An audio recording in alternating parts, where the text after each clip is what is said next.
for civil rights and for justice, and you say the opposite of poverty is justice, not wealth, justice.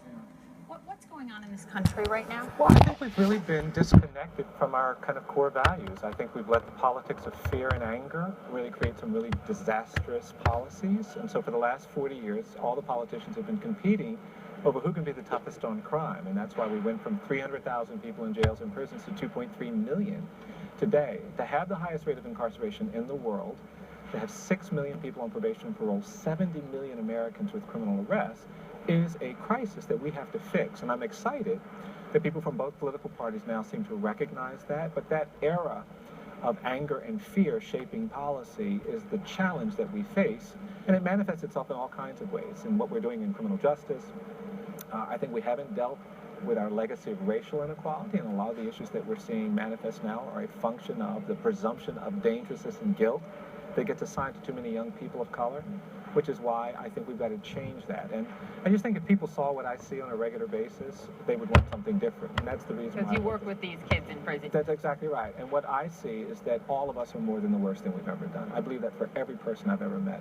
This is a book about a case of racial inequality to the extreme. Yes, that's right. Well, I mean, the main case is actually a case set in the same community where Harper Lee grew up and wrote To Kill a Mockingbird. It's more about what's happened over the last 40 years with the way in which we have over-incarcerated, we've used punishment unfairly, what we've done to children and the mentally ill. It's about injustice and how we can get closer and confront it. So let me ask you about the Black Lives Matter movement. This may have been a movement born in Ferguson, but this is a nationwide movement now. And we've seen it very much play into the presidential campaigns. Are the politicians addressing the Black Lives Matter movement correctly right now? What do they need to understand? Well, I don't think Black Lives Matter movement wants people to address their movement. What they want them to address are a set of issues that have to be addressed, like mass incarceration, like police violence, like the way in which too many people are disconnected in our communities. The movement is an engine to get attention on a set of issues, and I think too often we focus on responses to movement and movement people when it's really the issues.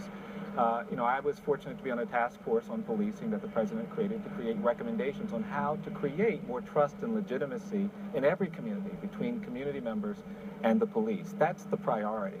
We've got 1 in 3 black male babies is expected to go to jail or prison during their lifetime. That's a crisis. That's an absolute crisis. And we can change that by decriminalizing some of these drugs and creating a different attitude around mandatory sentencing and criminal justice policy. That's the priority. That's the focus. And whether you're active in Black Lives Matter, or the civil rights movement, or the human rights movement, or the social justice movement, that's what people want. They want policymakers and politicians to create new policies that create more hope and more justice. To you, Howard, on the Black Lives Matter movement, how should action be carried out? It seems like politicians are trying to figure it out. This is a very complicated issue, but it's not a new issue. And if you think about why we're specifically here in Chicago today, with 5.6 million young people who are disconnected, not in school, not working, many of whom are African American, Latino, who feel as if there's no hope for them. They don't see themselves in the American dream. That is a large part of the issues that we are facing in this country. We just can't leave a significant group of people behind who feel as if they are not connected to the future of the country. And so this is a complicated issue, but I think the foundation of the issue is a lack of hope and opportunity that we must turn around.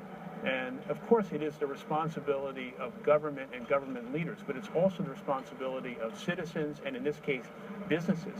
And here we are. We've convened companies today, foundations, nonprofits, the mayor, all coming together to try and address this problem. And so it has to be addressed at multiple levels.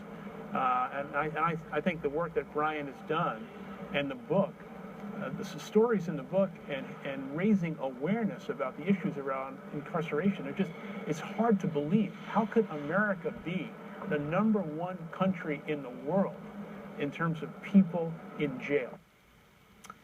You will see Stevenson's book, Just Mercy, in Starbucks stores starting on Tuesday. The profits will go to the Equal Justice Initiative.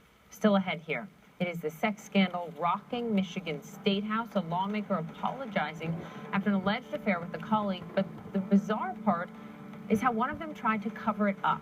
That's next.